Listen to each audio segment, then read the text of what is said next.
నిర్దిష్టంగా అమలు చేయాలనేటువంటి లక్ష్యంతో రాష్ట్ర వ్యాప్తంగా ఉన్నటువంటి రైతాంగ సోదరులతో అలాగే మిగతా వర్గాల వాళ్ళతో కూడా అందరితో చర్చిస్తూ వారందరి అభిప్రాయాలు తీసుకొని ఏ రకంగా చేస్తే బాగా వేలు దొరుకుతుంది రైతాంగ సోదరులకి ఆలోచనతో అందరి అభిప్రాయాలు తీసుకోవాలని మంచి సంకల్పంతో ఈ సభ ఏర్పాటు చేయబడింది.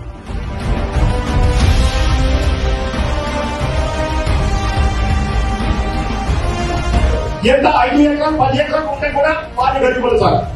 అందుకే దానికి సగం రైతు భరోసా ఇవ్వాలని నేను కోరుతున్నాను సార్.